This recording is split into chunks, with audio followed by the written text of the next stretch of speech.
So Melba, we finally get a chance to chat. My goodness, yes. I'm so glad to be with you, Roland. We crossed paths before. Excuse me, hello? Huh? We crossed paths before. Last time, oh my God, you sang at Rainbow Push. Oh God, yeah, I got video of it. Yes. Then of course, last year with COVID and everything, always corresponding on Instagram, hanging out with D Nice and Club Quarantine and all of that. Yes. No. Was it Rainbow Push? No, it was on my TV One show. Yeah. And I think you were on the same. I think it was the same day with Dougie Fresh. That thing we shot something in the green room with the both of you. I don't know, but I know I was with you since Rainbow. Yeah, since Rainbow, it was on TV One. Yes, Dougie Fresh on the same show that day. Is that Miss Kathy Hughes? Huh? Still? Yeah. So it's on the CEO, but yeah, it's Urban One, TV One. Okay, I'm talking. Yeah. Times and people progressing. Oh yeah, no, absolutely.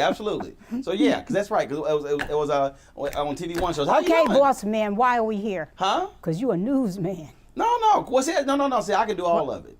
See, just like you. You sing. I don't do all of it. No. But see, I do not play basketball. You act on the stage. You've been on television. You've been in movies. Oh, you named the things. You named the categories so that we. Right. See, so it's like, you can do multiple things. Well, we are compatible. So I can do news. I can do entertainment. I can do culture. I can do business. So we sort of flow with it. And we're here because I talked to Michelle Roberts, who runs the executive director of the National Basketball Players Association. And I said, well, look, I got a couple other interviews to do. She says, we would love to host you in our offices. I was like, I bet, let's do it. So we're here. Oh. How things with you? Fantastic. I'm just asking you, why am I here? Because this is what I do. Woo! See, when you own your show. So I just get lucky. When you own your show, you can talk to who you want to do. talk to. You wanted to do Melba Moore? You ain't got to ask nobody. Woo! You got to ask Y'all nobody. Heard it. I'm here because he wants me here. See, ain't got to ask don't nobody. Y'all forget it. Ain't got to ask nobody. Going well? I'm doing very well, thank you. COVID was crazy, and you were all over the place. I mean, I swear, you were on Folk Live in the morning, midday, night. It's 3 o'clock in the morning. Mel pop in. I'm playing music in Club Brown Liquor. You pop in as well. Yeah. You were all over that thing. Well, I had some help. I didn't do it all by myself, but it helped that I was shut in. I didn't have nothing better to do. Well, we all were. Except mind y'all's business and see what's going on in the music world. Yes. And of course, well, first of all, that whole, it still impacts Absolutely. all of us. So. Very deeply so, but I got to say thank you so much to D Nice for giving some play to us grown-up artists and reminding people that everything old ain't bad. Right. He kept my music up along with other people, and he's also been debuting my new music. I have a new song. I know. That's why I first heard it when he debuted it. Well, give him the news. No, you give him the news. You can tell him. It's called So in Love. It's beautiful. They tell me it's stepping. Okay. You know what that is? Of course. I lived in Chicago 6 years. Oh, but he knows what stepping is. That's right. I have to go to Chicago so I can learn. No, you ain't got to go to Chicago. Well, I can go to Chicago so I can party. No, you got to go to Chicago. Look, you can party anywhere. Look, I ain't. But why can't I go to Chicago? No, you can go to Chicago to party. I'm saying, well, you can party right here, party there, party somewhere else. He's so much news, he changed the subject. I was just trying to tell you the tempo of the song. No, I'm saying. I'm saying it's a stepping style. You walk kind of moderately because they have different tempos of stepping. And it's very sweet, romantic R&B. Who wrote it? Ronnie Song and Shantae Hampton. Okay. I've worked with Ronnie many, many times. People might remember my song, The Other Side of the Rainbow. He produced that for me, a bunch of other things. But he's really good at helping me to be contemporary, be radio friendly, but still stick a long note in there. See, I've had this conversation with numerous artists, with Will Downing, with others. In fact, we're of course shooting this. Last night was the verses with Stephanie Mills and Shaka Khan, and they made the same remark on stage that that for grown folk, for veteran artists, for R&B singers, soul singers, there's no place, if you will, when you look at radio and how difficult it is for the fan base to hear the Yes. new music. Well, that was a good thing about the pandemic because people like D Nice took the internet and made it available for people to hear what he wanted to hear. Right. Not just what somebody paid him to do. Right. Or what somebody said was this or that category. He said, this is what I like. And fortunately, I was among those he liked. So here I am on your show and with new music. It's just like when I would play music in Club Brown Liquor and people would pop in, play this. No. Because the thing is, see, the thing for me, I mean, I love music. Like I said, I think I've got every form of music on my list except polka music. I ain't got no polka music. No polka? No polka. Polka don't make the cut. And so I never know what mood I'm in. Excuse me. What? You don't like polka? It don't make the cut. Sorry. Sorry, don't make the cut. And so I never know what mood I'm in. So I don't know what I feel like playing. And what I love about doing that is I might be in the middle of playing something and then it's kind of like, oh, I remember this here. So then I'll play this here. And for a lot of people listening, they're like, man, I never heard that. Right. That also, I think, Right. was one of the great things Absolutely. with what D Nice did. Music that you never get to hear, or music that you forgot about that you love, or music is a way of your life, not somebody's job only. Excuse me if I'm getting emotional. I know it's my job, but if people don't love it and we don't live it, then there's no job. I mean, Right. one thing leads to the other, in my humble opinion. So I'm very sorry about the pandemic, and we're still losing people, and we've never had anything like this, but there's nothing like something like this to shut down all your little things that you do. And let's see, okay, well, who am I? Mm-hmm. What's my priority? Is it things? Is it people? Which people? How am I going to stay alive first? How am I going to keep doing what I want to do for a living and not just get a job and, put a roof over my head? And it seems like I'm always in a pandemic. So it wasn't fine for me, but I just zone into my disciple. Mm-hmm. And say, okay, who's first? Okay, your family's first. What do they need? How can I get that for them? I got to take care of me. Yeah, of course. So I feel like you develop a keen sense of self-respect because people need you. I think that's the best reason to do it. If you do it just because you do it, it turns back in on you. And I don't think you have an opportunity to grow. And if you have an opportunity to grow, you have an opportunity to succeed. And if you sing and you make records, you could have a new hit record.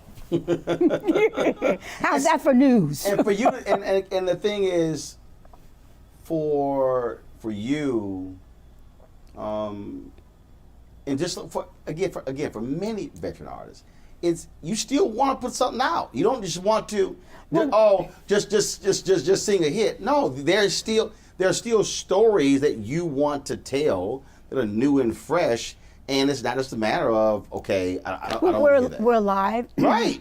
My knees are still good. I don't play basketball, but it's a living thing. It's part of our life, and you want to keep living. This is not a job for me, because I have a Bachelor of Arts degree in music ed. I could go teach, but I don't want a job. I want a passion. Oh, I'm with you.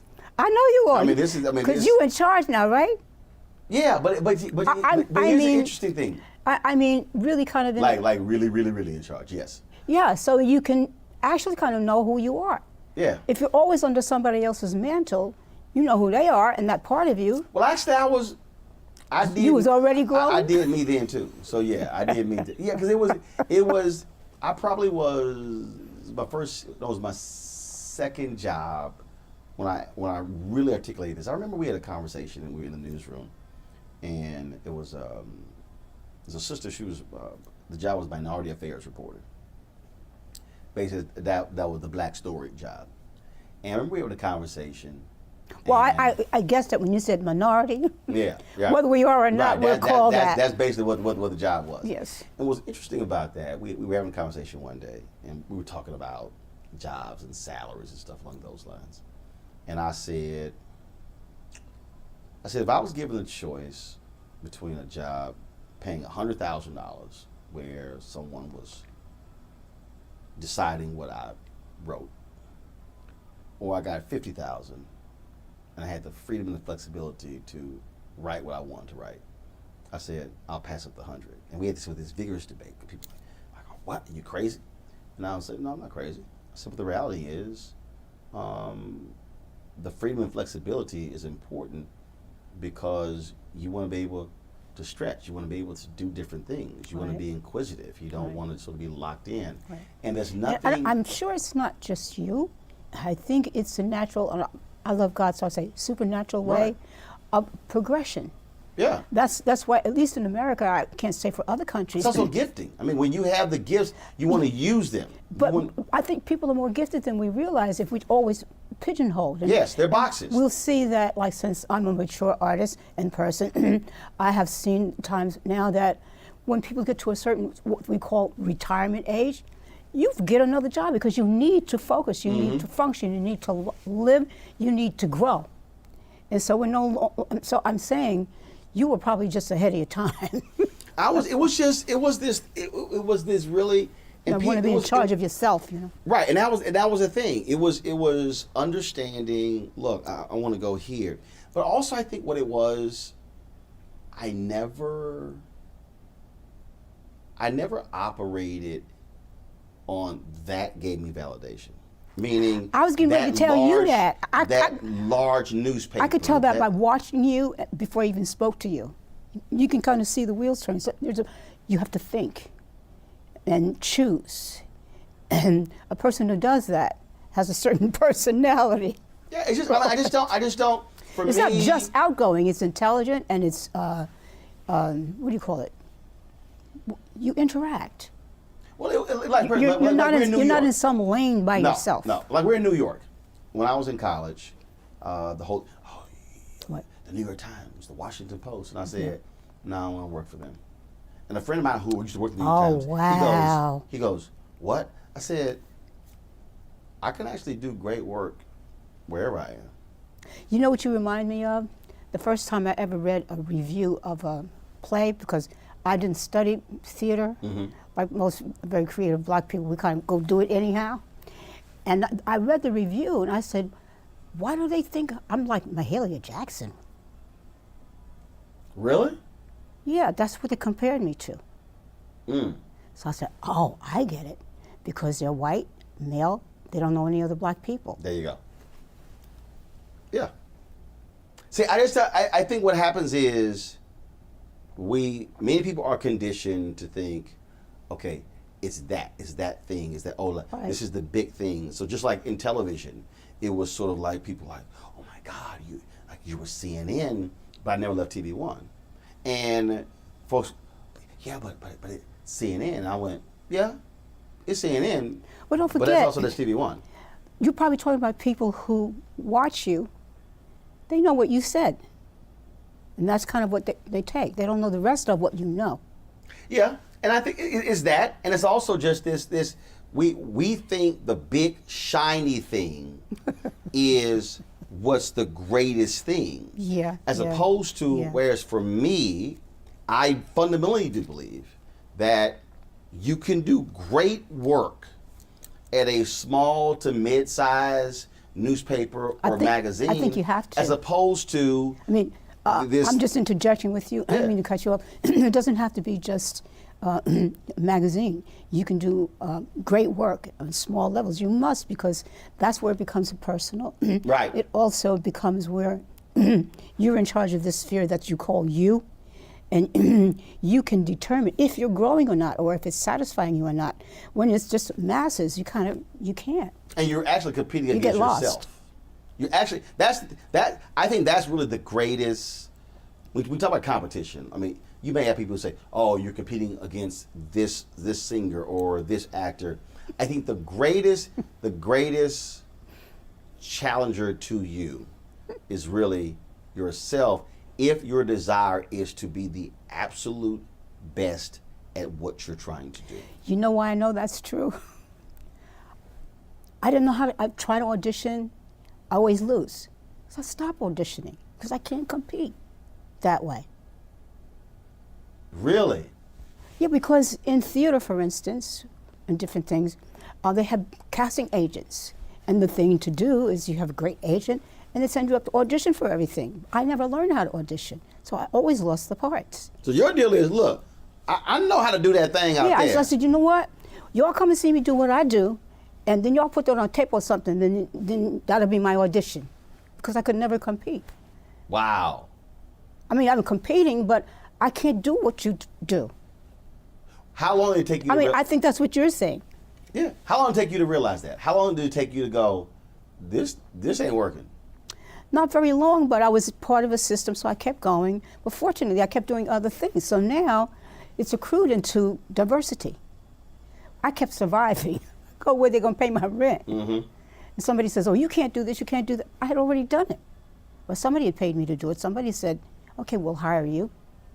I think it was what you were saying on an individual basis, not just on what the Tony Award people said or the New York Times people said or what's the music award? Grammys. I didn't really forget that, but there's been so many. and there's so many great artists, and there's so many, and the world is getting bigger in terms of how you can participate until just don't quite look at it that way. And I think I was right because I'm still here.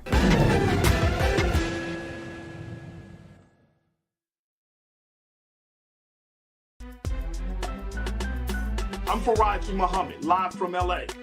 And this is The Culture. The Culture is a two-way conversation. You and me. We talk about the stories, politics, the good, the bad, and the downright ugly. So join our community every day at 3 p.m. Eastern and let your voice be heard. Hey, we're all in this together. So let's talk about it and see what kind of trouble we can get into. It's The Culture, weekdays at 3, only on the Black Star Network.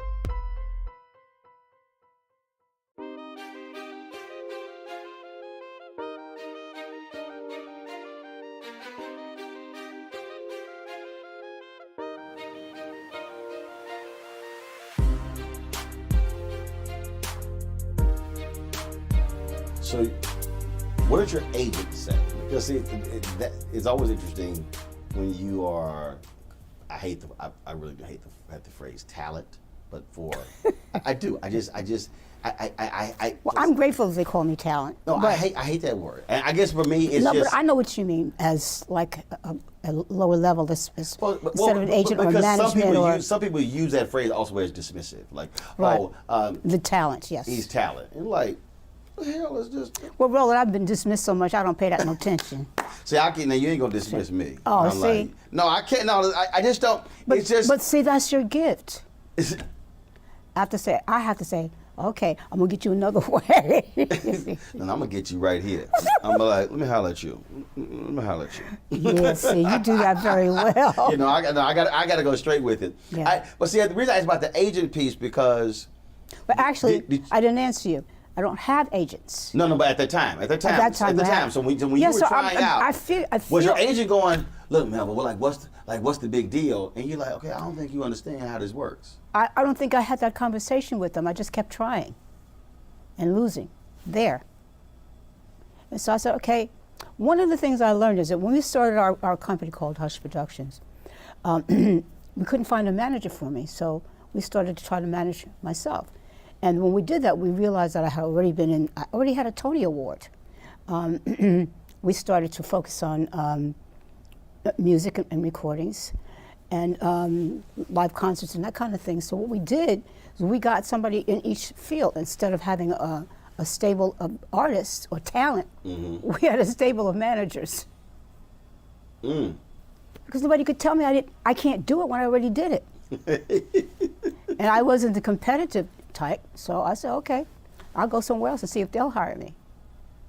What is the uniqueness of the stage?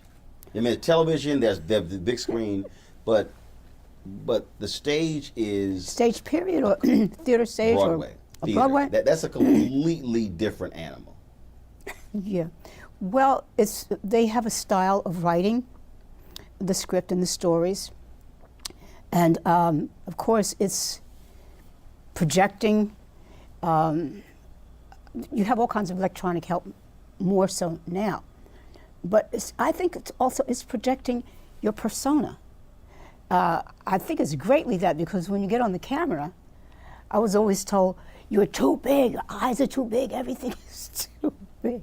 And I'm a little person, so that's not good. So I think because with the camera, it's always magnifies. close up. Right, absolutely. Yeah, that's the main thing. But that influences everything. Yeah. Because if you want to express something that's very dynamic, you still have to do it in a very, small way, if not quiet. Mm-hmm. I mean, that's what I think. I'm not an expert in camera work yet. I hope to do more work in that. Most of my work has either been live concerts or live theater. Does live theater give you a different rush than singing live? From, let's say, concert. Live theater, I think so. Concert. Because with music, essentially, it doesn't really matter what you look like. You can close your eyes, in a play or in a theater, your whole body's telling the story. Mm-hmm. So that's a huge difference to me, especially someone who hasn't studied and is learning it on the job. Because if you're wrong, you're real wrong right in front of everybody. But I mean, you get plenty of rehearsal. That's important too. And of course, with camera work, you take everything in bits and pieces and rehearse it. Right. So you really have to kind of look at the whole thing in bits and pieces and differently, and then realize, and then they're going to take it from all these different angles, and you look at it totally differently. Whereas on stage, boo, when we hit, we hit. And you better be on time. I don't care how you feel, what mood you in. Right. You got to deliver that thing. Yeah. You have to bring your whole body, health, and everything up to whatever the level is. Maybe that's why we're also bigger than life. I can't bring it down. I'm trying to bring it down, but I'm excited. Forget what that. Can I Forget tell you? that. But you know what? That's always. I'm excitable too, so I think theater is good for me for that. Right, because it's a personality thing. I'm already yelling and screaming at you. It's a personality thing. It's just. And I'm not even mad at you. When did you know? I got this. I've got something that I don't care. I could try something else, but I got this. This is it. I need to stay here. Yeah. Well, it's in my blood. So maybe you know it before you know it, because you're around it. No. But when did you know? Me personally, as an artist. When did you go? I know.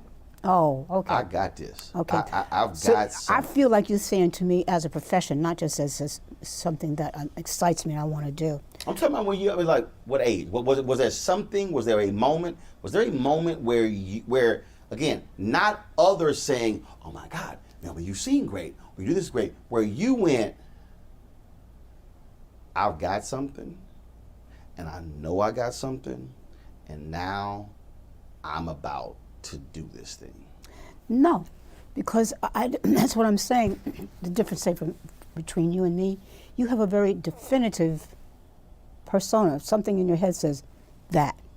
I knew at 14. Yeah. Something in me says, I can't teach school no more. I'm sorry. I do it very well. I love it. But Daddy and Mother, that's your job. I don't know what I'm going to do. I'm probably going to fail. If I do, I'll come back and teach. But please let me try. I just got to try. I got to try. Then keep on trying. But I found out I had something in Pearlie. Mm-hmm. I remember standing before the mic, and after getting all the lines and all the rehearsals and the different previews under my belt, you could kind of stand there and think about something besides what you were doing. I said, oh my God, they're looking at me. I mean, to actually realize that. Right. And take it in and intellectualize it. I said, oh, I got something. I want to do this. Mm-hmm. And now what happens if I say this?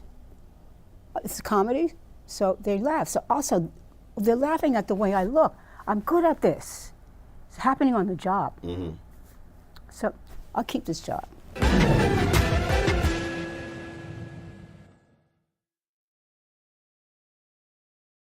Curl Prep Natural Solutions. Her product is organic. It's a two-step curl defining system. This video here, you can check it out. People have been lining up to see the product in action at the hair shows.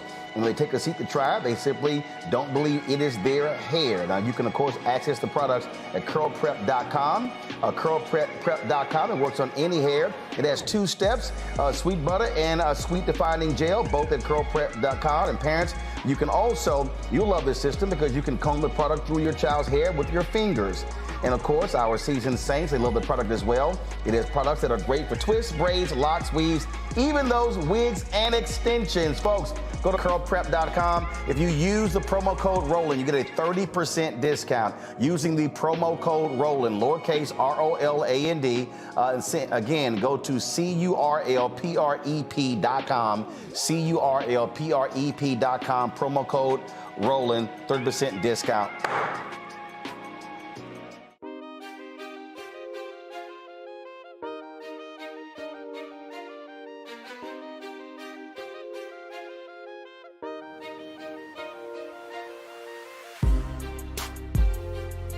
I was once asked, do you get antsy or you are afraid before you go out?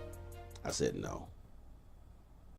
For you, are you ready? No. Are you ready to hit that thing? Are you ready?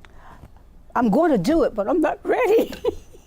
Now, I know you. And see, that's interesting because normally when we talk about big personalities, folks who just, it's like, it's sort of like you're a caged bird and you're ready to. It's like, yo, just I need you to open that gate. I need you because I'm ready to go. Mm-hmm. I get ready and I'm like that, but my personality is, but I'm not the only one here. This is not. I'm sharing this space. What if I'm always. I guess I don't know. Sensitive to. It's not. I'm not by myself, in anything. I just think like that. See, I'm ready to go. Maybe it's because you're a man and I'm a woman. Could be. Maybe it's in my genes to be a helpmate.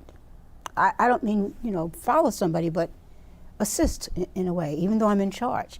I still think my job, if I do it well, is assisting. Okay. See, when that light, so in television, normally we have a thing called a tally, a tally light. When that light hit, it's like the 100. It's like the 100. With dash? It's like the 100-yard dash. Yo, when that gun fire. Oh no, but it is. It is. See, and that's like when you see like you see before the race. Yeah. You see them warming up, baby. They be kicking their leg out and they looking down the hole. That is so funny. I didn't realize. One day I was getting ready to speak, and it was sort of like the same thing. It's like a boxer, and I was sitting there, and I was just moving, and I was just sitting here. They were like, "You nervous?" Nope. But the whole thing was like, "Yo, it's time to hit that stage. Let's go." I'm talking about, and it's like, yo, when we walk out there, and I was asked where did it come from, and it was weird. Growing up in Houston, thinking back, first of all, and I hate that we don't have these things anymore. We had an expansive summer program, arts and culture. Mm-hmm. And I remember, and my God, I think I was probably 10 or 11, where they had this, where the different rec centers would practice singing routines, whatever, and then that was this citywide performance at the then Albert Thomas Convention Center. And all I remember, there were thousands of people there, and absolutely not being afraid. But that's you. And it was like, I swear, I wish I had that gift.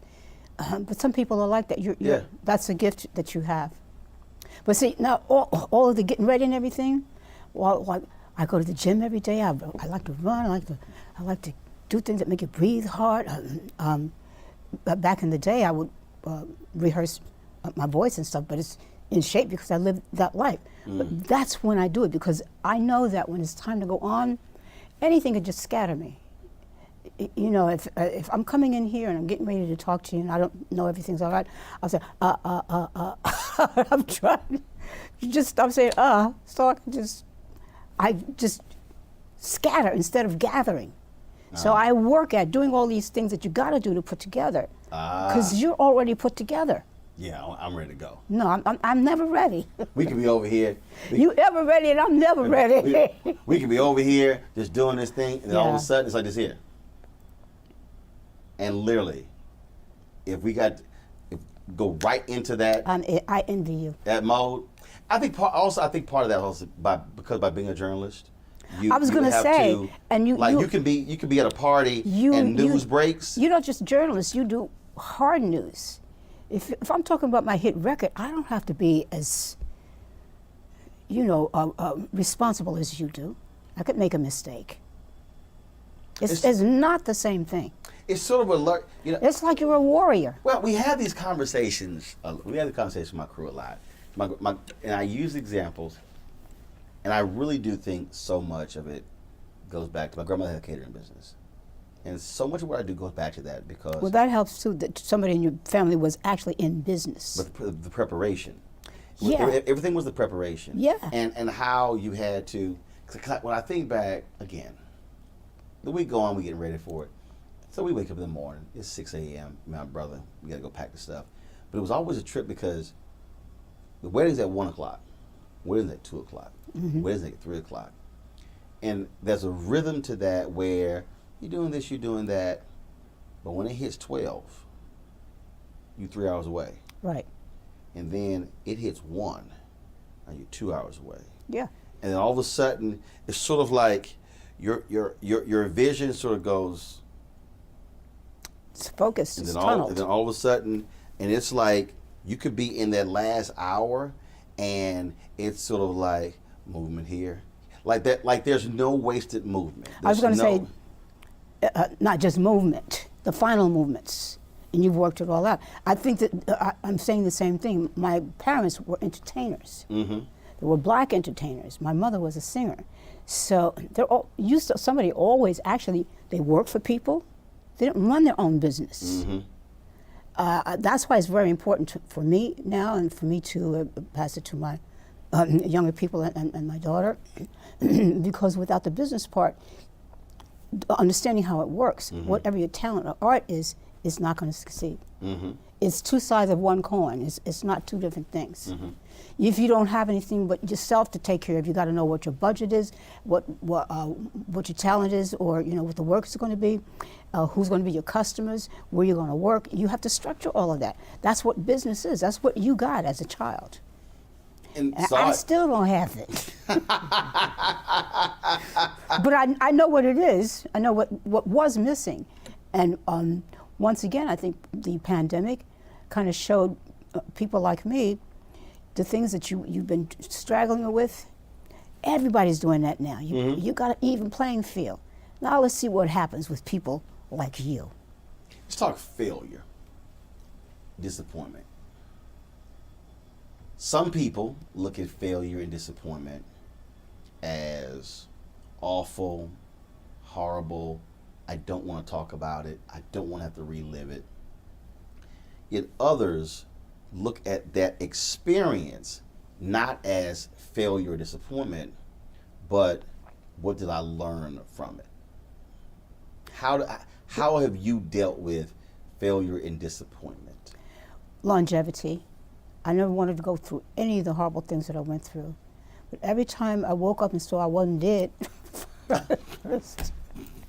you like, I'm still here? Oh my God. Okay, all right. I'm in the land of the living, y'all, still. And looked around, especially later on, some of the things that happened to me meant that if I didn't get up, I lost my daughter. I didn't know where she was. So I had to figure out how to survive, how to eat, how to live. You lost her, what do you mean? I don't want to go into the details because she's here, first of all. She may not want me telling that story. But possession of her, the family broke down, fell apart. I was homeless. I had to figure out, I didn't have a manager or an agent or anybody anymore, and I'm the talent. And so I got to figure out how to be the agent. And I had to figure out, how does business work? And I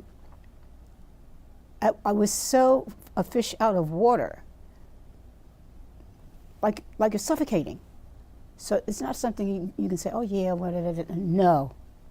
No, I would never want to go through that again. But like I said, once I woke up and found out I was alive and tried to figure out, okay, what do I do next?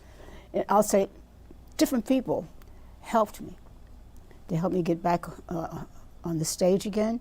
One of the first plays I did was a gospel play.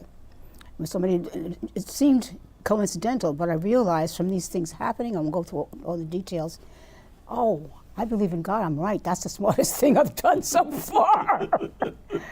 It possibly could be all right. I couldn't even say then it's going to be all right. But out there on the road with these people, I was so devastated, Roland, that I couldn't really speak. When you say devastated, was it, how did I get here? But I'm thinking these things. I can't even talk about it. I'm sitting on this bus traveling with these incredible people. I remember one time or another, someone would just come, say on the bus or where, just sit with me, be with me. If I can't tell you what's on my mind, you can't even say anything to me. So you can be so, what do you call it, just stopped and stunned. Well, thank God you can still think. And I mean, I didn't have a bank account, so they showed me how to do my business at the post office. Well, fortunately, it was chitlin, so they paid me cash. So I stuck it in my underwear. Well, and I learned that God is joy. So I'm being funny, but there is a spirit of joy that keeps us alive. I can tell you that now, because He's given me time to come through it, get well, get my career back, get my family back, get things back, and repent of some of the stupid things that I did to help it happen, and to let go of the things that, if I could cuss like I used to, or if I knew how to use a gun, but you know how to let those things go, because it just is not an easy thing to do, and it's not something I can just tell somebody just even how to do it, because it is many, many processes. But I know by looking at myself in the mirror, I'm okay, I'm healthy, life is good, and now I know something. Not only how to survive and how to do what I want to do, but how to help somebody else that's going through it. That's what it's all about for me right now. You mentioned joy. Do you still, first off, did you ever lose the joy of something coming out of here, and putting a smile on someone's face? I never lost that, but what I realized is I was born depressed. The lady who raised me was, she wasn't a sharecropper, she was an orphan who traveled on sharecroppers' farms. So she didn't have that much structure in her life. My mother was a single parent with me. She was trying to take care of me, and my grandmother, who had had strokes, couldn't speak by that time, so I don't know my family history. And so when I say depressed, I mean I had no siblings. Wow. So there was no music in my life, because my mother was gone trying to raise money to take care of us, I'm sorry. But to skip a little bit, she married an incredible person. He was a musician, they worked together. So now I had a man in my life, the head of my family. He had a son and a daughter, so now I had a sister and a brother. I had that nucleus community. So he told me to talk, don't beat people down no more. So like prior I to had that, been you beat down. were basically alone. You were sort of, you're this being that's in this room all by yourself, and nothing happening, nothing external, no talking, no nothing, and you're just being. Right. A lot of me was that way. And then when my mother married my stepfather, music became the centerpiece of our family. I'm already 10 years old. And music is, everybody's singing, whatever. Right. But it was around that time that I've discovered that I even have a voice. So everything's been late for me. Now it's okay since I'm in my latter days. That's okay. But I think that's why I'm blossoming now, because the things that make you whole are in my life now.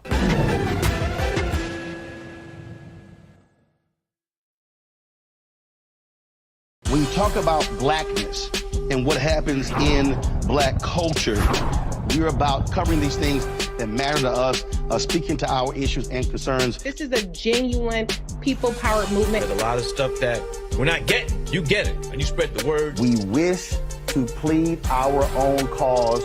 Too long have others spoken for us. We cannot tell our own story if we can't pay for it. This is about covering us. Invest in black-owned media. Your dollars matter. We don't have to keep asking them to cover our stuff. So please support us in what we do, folks. We want to hit 2,000 people, $50 this month, raise $100,000. We're behind 100,000, so we want to hit that. Y'all money makes this possible. Checks and money orders go to P.O. Box 57196, Washington, D.C. 20037-0196. The Cash App is $RM Unfiltered. PayPal is R Martin Unfiltered. Venmo is RM Unfiltered. Zelle is Roland at RolandSMartin.com.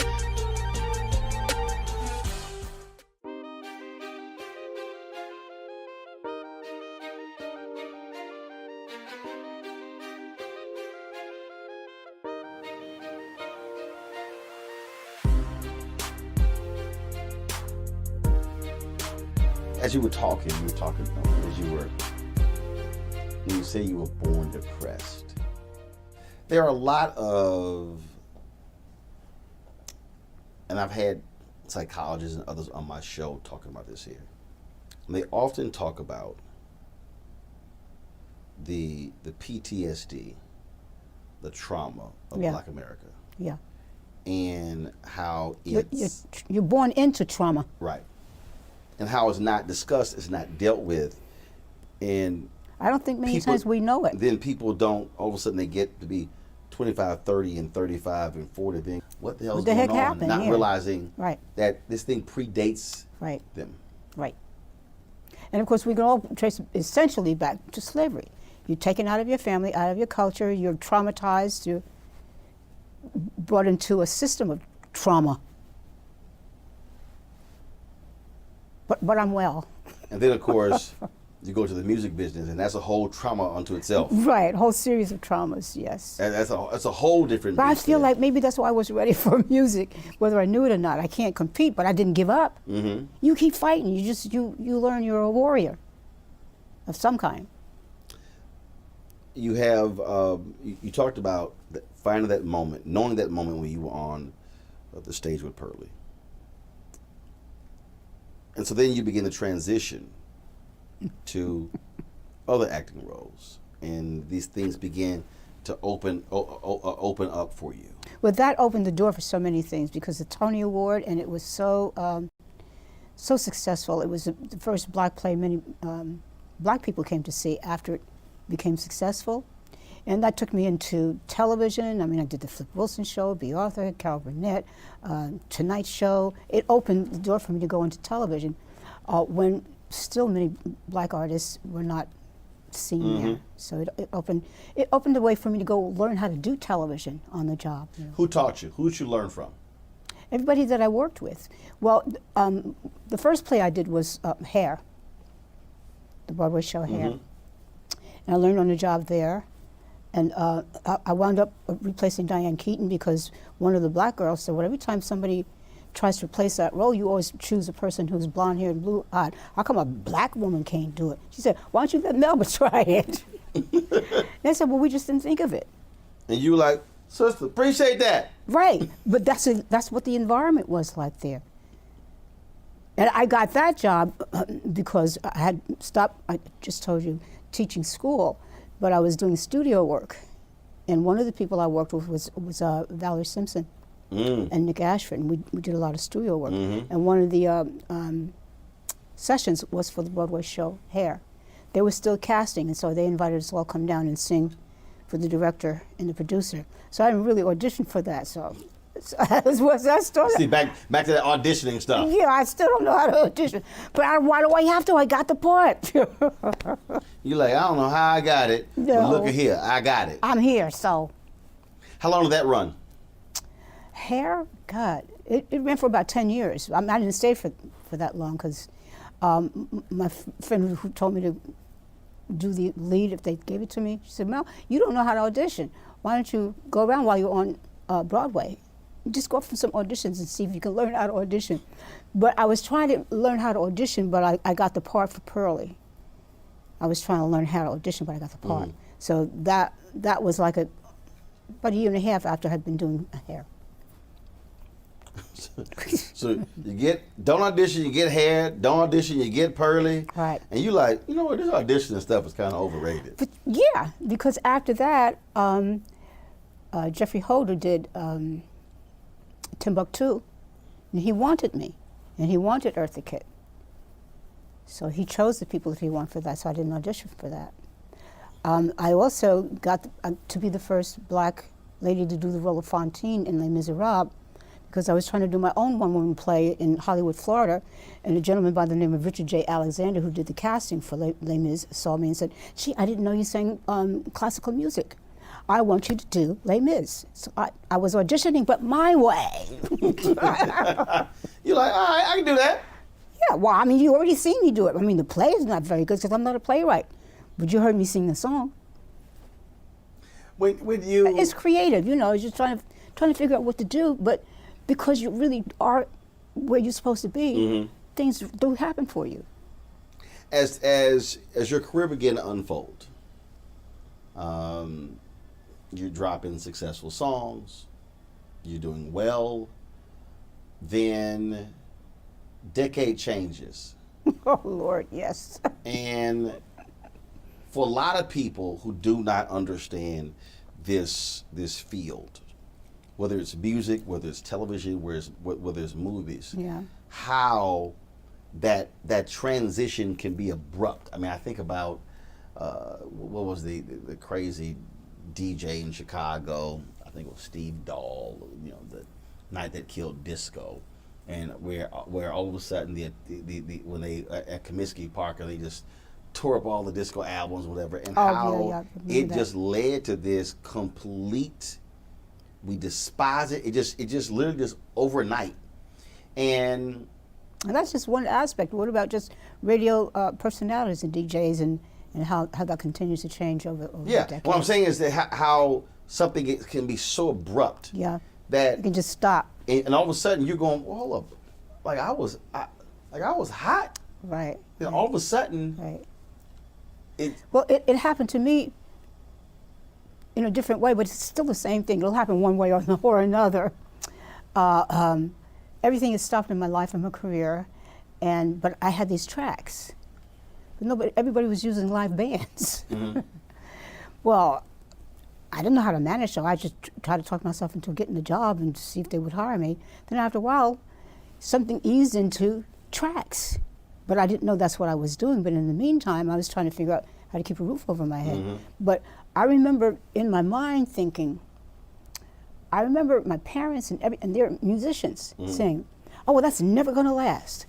And before I was maybe 40 years old, seeing at least every decade there being a definitive change and saying, that's not true, things are going to change. Yep. And having that kind of be somewhere around me to say, well, are there different pieces of you that are making some adjustments in case they change?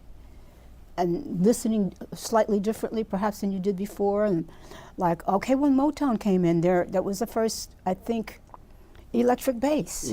Doesn't seem like it was that long ago. See, what you're describing, which I love about it, is understanding there's going to be a shift. There's going to be a shift.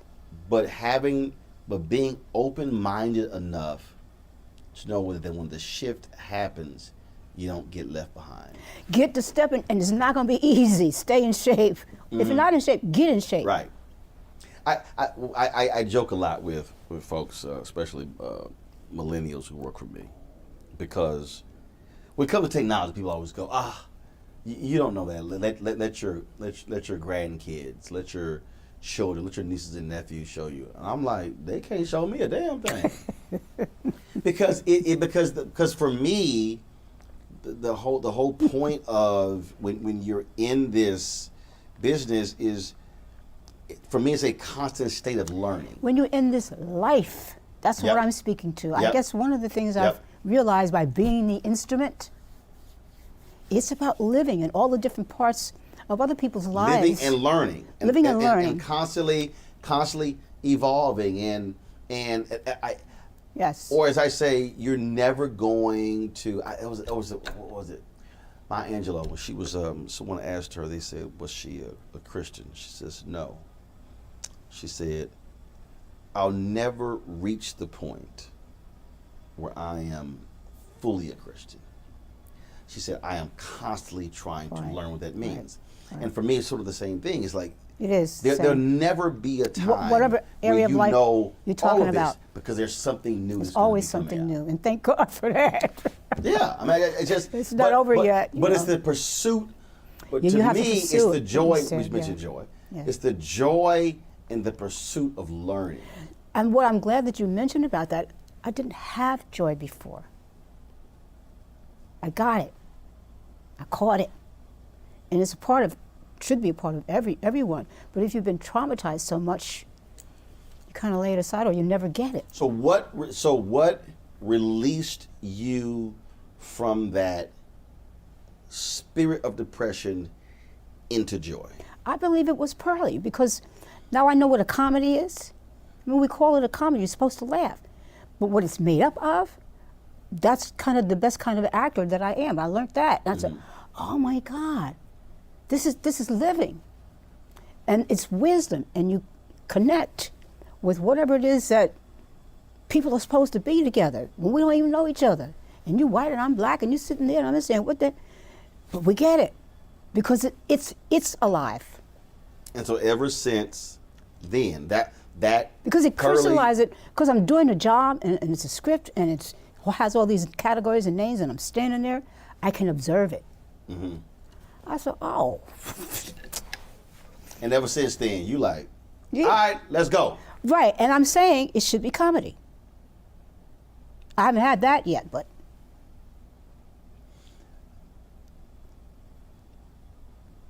Melba, the TV show. Again, during other TV shows. Oh my goodness, you've got a major network show named after you. That's the big time. It is. Then I lost it because tragedy. Because I didn't understand how the business part of it works. Because I should have been able to go and get another manager, another agent, another stuff. I didn't understand how it worked to get that part of it going, because it's not just your popularity or your stardom. That part of it is talent too. Great gifting and that aspect of it, and I lost that part. So when you're having these conversations with young up-and-coming artists, are you making it clear to them that you better understand the business of the business? Well, and I'm not the only one. Everybody is, especially black people. We understand that somebody runs your business. You're not in charge. You have to understand how that works. That's the other part of you. And we're showing young people, I see everywhere now, even if we're giving some kind of course, how the business aspect of it, or how you can teach it, or how you can make a business out of it, because it's the other part of it. That's the part when you grow up, after you learn whatever it is you learn. What do you do with it besides, make a dollar, which of course we want you to do, but that's not the most important thing anymore, now that we can finally do that. I mean, you got to make a living. Right. If somebody keeps you from doing that, you can't live. But now that we've got that, okay, what's the whole part of living? Why do we work? Why do we do this? Because a lot of people have plenty of money. They stop working, they die. So what is it? Or when they say, even if they stop working, they stop also doing other things that are getting their neurons firing and keeping them on their toes. Precisely. You can stop working, but you could be doing some other things that are still challenging You should be. and challenging you You should mentally be. and physically, things along those lines. Precisely. You've crossed paths with a lot of people in your career. Who would you say was the absolute, I'll use your word, joy? Joy? Who brought you the most joy working with them? Freddie Jackson. Really? Why? He should have his own comedy show. That's how he is, like, off stage. Mm-hmm. So if I'm going to sing or something, I don't like to be around him because he make me laugh so much. I'll be hoarse. But he's the most, because he just starts going and then he goes into these different characters. He goes into this character where he's a church lady and he says, oh my God, I need a crash helmet. I've got hit with the Holy Ghost. Oh Lord, have mercy. Freddie Jackson, this wonderful singer. Wow. That's how he is, but then so am I.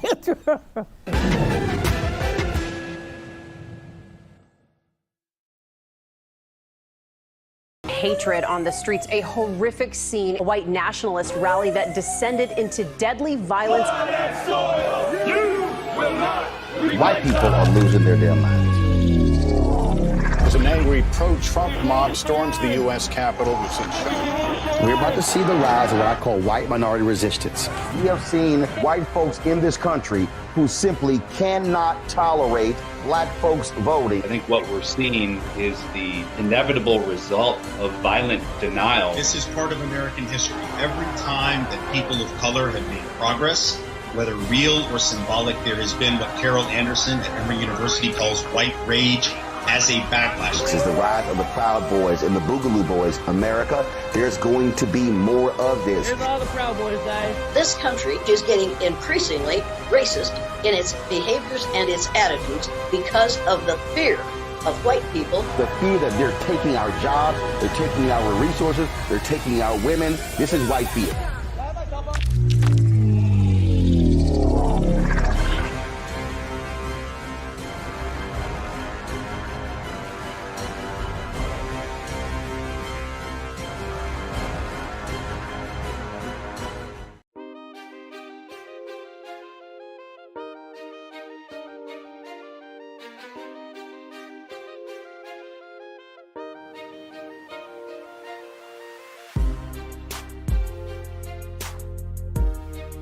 Who would you love to do something with that you have not gotten a chance to? Some you like, you know what? I really want to work. Now, whether it's a stage, whether it's singing, I really would love to work with that person. I think I would be great with, and she would with me, Stephanie Mills. Why? We have a heart for each other. We've never been like cut buddies, but every once in a while our paths will cross, and she'll say, Melba. And she'll ask me about something very personal that she knows it perhaps was either hurtful or. And I'll say the same to her. The other day I said to her, was a few months ago, would you like to do something together? She says it like this, yes, that's Stephanie. And I hope at some point in the future we get to do something on Broadway together. That'll be interesting. I think we would sing well together. I think she has a side of comedy that we would see with me. There's a seriousness that she could express, and so could I.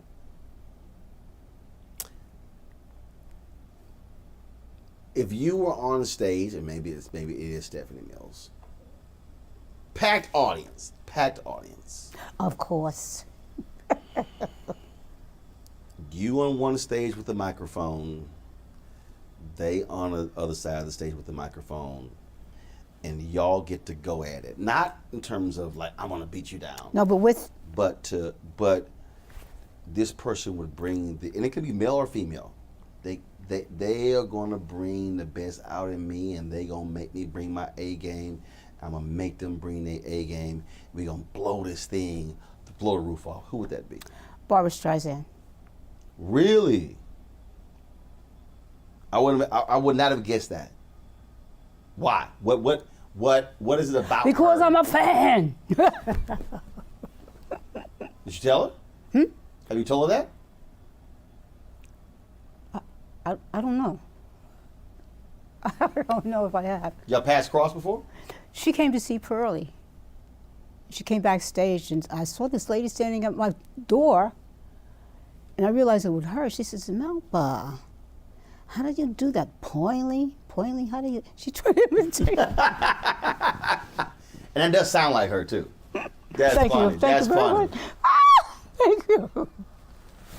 But I mean, I don't know that it would be good. But you asked a question, so it's rhetorical. No, but it's just it's sort of like, because the whole point of it is somebody who you respect, you admire, but you know that they're gonna come with their A game, and you're gonna come with yours. I don't know that. When you ask me that, I'm just thinking something in my imagination. No, it's gonna happen. No. Because again, I'm not really thinking about the reality. I'm just thinking about the joy of it. Right, but that's what I'm saying. I don't care if it's real or not. But that's the thing that. That's excitement and joy, and that you know that we're fans of people too, and we just right. And that's the thing I think a lot of people forget and don't understand that that yes, you listen to other people, right, and you watch other people. Because look, she's directed a movie. She's been right. She's done everything. She starred right. in movies. And she's done everything she wanted to do. Yeah, all of that. And that's what's always great to be able to do that. And having somebody to say, yeah, let's go on stage together. You Donna Summers did it. I do me. How about that great lady, huh? Donna Summers. That didn't seem very likely, but she did it, Miss Barbara. See, that'd be interesting. But I definitely see you and Stephanie Mills. I definitely see that. I hope that happens. Make it happen. Well, say, Stephanie, come on, let's go. Let's do this. She's got a few other things she wants to do too. Well, we all do. Yeah, so that's why I said. Stephanie, put me at the top of the list. Let's go. I know you got 10 things going on. Melba needs to be 1 or 2. You heard what he said, Stephanie. That's all. I'm telling you. That's what you do. That's what you do. Okay. So you got your new music out. So what do you want to do? Do you want to tour? I'm going to tour. I'm already set to tour UK starting December. I'm going out to Sarasota to do some master classes. People want to know how to hold that long note. Okay. Yeah, you've been known to do that before. How do you hold that? How do you do it? What's the key to it? It's taken time, but it's stamina and breath and learning how the whole breathing mechanism works. Not just the lungs, but the diaphragm, all the sinuses, throat, everything. Your mind, where you place it. And that's all through practice. That's all through practice. Lots of practice. Yeah. It's like a sporting activity. I think everybody could do it or do better than what they can do just by practicing. But I may have an extraordinary capacity too. I don't know. Well, I mean, I wasn't always able to do it. That's why I say that. Which means that you worked at it. You worked at your craft. Yes. Jeffrey, when I interviewed Jeffrey Osborne, he said what COVID did for him was, he said he did voice lessons. He taught voice? No. He took them? Yeah, for himself. He said. Well, you know you could teach because you heard that voice. You've seen that voice. Right, voice is amazing. And he's always in great athletic condition. Yeah, he said I hadn't done scales in he said decades, and he said I actually. But he worked all the time. He said He said I actually had the time to work on my voice. Yeah. And to train my voice. I went to the gym, honey, because I wanted to wear them high heel shoes. Did you see me on D Nice? I didn't see you. You got to see. You got to see the blue shoes, baby. You saw on his and they swayed too. On his live. He did the show in Brooklyn. Oh, when he did the yes, when he had the concert. Yeah. Had the concerts, yeah, because I was supposed to go to the one that was in L.A. Yeah. And then I had a shoot that came up. Yes. Like that whole week was crazy because he was in L.A., he did Brooklyn, he did Atlanta. Yeah. And so you were in training for that. Yeah, I had to go to the gym so I could do my releves and stand up in the high heel shoes. Yes. You like, look at here, I'm about to sit here and do this thing. So I'm about to stand here. Is it how interesting is it to come across somebody today who discovers your music or rediscovers? Oh, it's fabulous. That's one of the things that the pandemic too, and D Nice and all of the DJs that kind of followed that path, they kind of connected everything. It's not all in one lane, but it's quite amazing. I have a lot of young people started to have podcasts and stuff, and so they say, "Oh, well, who's Melba Moore?" You know. And all of a sudden, what, they're calling you up to do the podcast? Yeah. And so are you developing this new generation Absolutely. of fans? And you're like, yo, this cool. Yeah, it's wonderful. I feel like in a way I'm in the classroom again, so you get to connect with people younger. Last question for you. Because you said, oh, I've done this and I've done that. No one Been there, done that. I no one told me I couldn't do it. What is it that you would absolutely love to do? Doesn't matter what it is that you have not done. I want to have consistency now. Mm. I'm going to have this really great, successful song. I want to crank them out. For one thing. Consistency. Yes. I should be in theater consistently. I think I'd like to do that. So you say that it's been staccato in your career? Yes. What? Yes. A moment or a period of success back. And so, fortunately, since God has given me longevity, they're kind of piling up and see. But I'd really like to do them every so often and be able to anticipate when that season is going to be, because theaters usually has a season, or different music has a season, films consistency. have. Yes, interesting. Consistency. Yeah. So your deal is, for the next 5-10 years, I want to kill this thing. Right.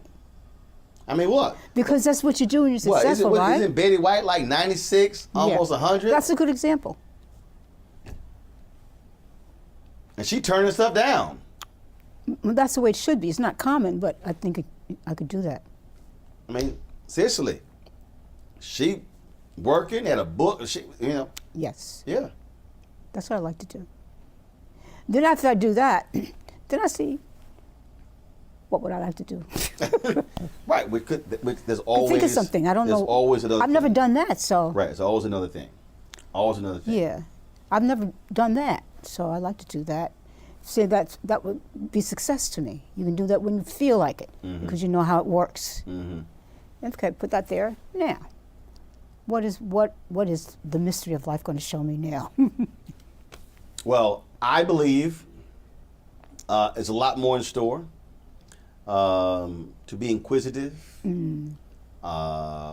to be free, or as Catherine Ponder wrote in her book, open your mind to receive.